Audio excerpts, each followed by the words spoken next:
خاموش رات، مکہ کی وادی، ہر طرف اندھیرا، مگر تاریخ کی سب سے روشن رات قریب ہے۔ ایک سوال، کیا کوئی انسان ایک ہی رات میں زمین سے آسمانوں تک جا سکتا ہے؟ کیا وقت، فاصلہ اور مادہ اللہ کے حکم کے آگے بے معنی ہو سکتے ہیں؟ آج ہم اس رات کی بات کریں گے جس نے ایمان کو آزمائش میں ڈالا اور یقین کو بلندی عطا کی۔ یہ ہے شب معراج کا واقعہ۔ شب معراج اسلامی تاریخ کا وہ واقعہ ہے جو عقل کو جھنجھوڑتا ہے، دل کو روشن کرتا ہے اور ایمان کو ناپتا ہے۔ یہ محض ایک معجزہ نہیں، یہ نبوت کی تصدیق ہے، یہ اللہ کی قدرت کا اعلان ہے، یہ امت کے لیے تحفہ ہے۔ یہ وہ رات ہے جس میں رسول اکرم صلی اللہ علیہ وسلم مسجد حرام سے مسجد اقصی تک لے جائے گئے اور پھر آسمانوں سے بھی آگے۔ یہ واقعہ قرآن سے ثابت ہے، صحیح احادیث سے محفوظ ہے اور امت مسلمہ کے ایمان کی بنیادوں میں شامل ہے۔ آج ہم اس واقعے کو ایک دستاویزی انداز میں مرحلہ وار سمجھیں گے۔ یہ مکہ ہے، بعثت کے 10ویں سال کے بعد کا زمانہ۔ رسول اللہ صلی اللہ علیہ وسلم زندگی کے مشکل ترین دور سے گزر رہے ہیں۔ حضرت خدیجہ، وہ جو ہر لمحہ ساتھ تھیں، اس دنیا سے رخصت ہو چکی ہیں۔ حضرت ابو طالب، قبائلی تحفظ کی دیوار، وہ بھی نہیں رہے۔ یہ سال تاریخ میں عام الحزن کہلاتا ہے۔ طائف کا سفر، دعوت، انکار، پتھر، خون۔ نبی صلی اللہ علیہ وسلم لہو لہان ہے، مگر دعا جاری ہے، اے اللہ، اگر تو مجھ سے ناراض نہیں تو مجھے کسی کی پرواہ نہیں۔ یہ وہ لمحہ ہے جہاں انسانی سہارے ختم ہو جاتے ہیں، اور یہی وہ لمحہ ہے جہاں آسمان کا دروازہ کھلتا ہے۔ رات کا وقت ہے۔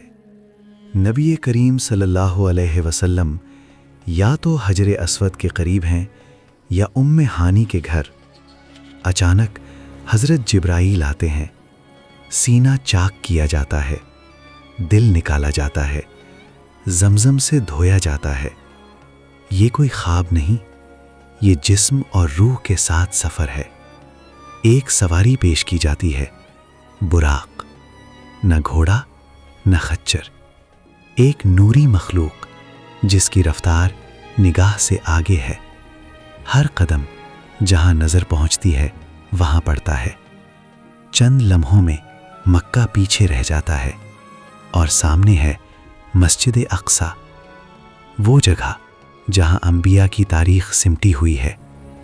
وہاں تمام انبیاء جمع ہیں اور محمد صلی اللہ علیہ وسلم ان کی امامت کرتے ہیں۔ یہ قیادت کا اعلان ہے، یہ ختم نبوت کی مہر ہے۔ اب سفر زمین سے اوپر ہے، پہلا آسمان، دروازہ بند ہے۔ پوچھا جاتا ہے، کون ہے؟ جبرائیل، میرے ساتھ محمد صلی اللہ علیہ وسلم ہے۔ دروازہ کھلتا ہے، حضرت آدم علیہ السلام سامنے ہے۔ دوسرا آسمان، حضرت عیسیٰ علیہ السلام، حضرت یحییٰ علیہ السلام۔ تیسرا، حضرت یوسف علیہ السلام، حسن کا پیکر۔ چوتھا، حضرت ادریس علیہ السلام۔ پانچواں، حضرت ہارون علیہ السلام۔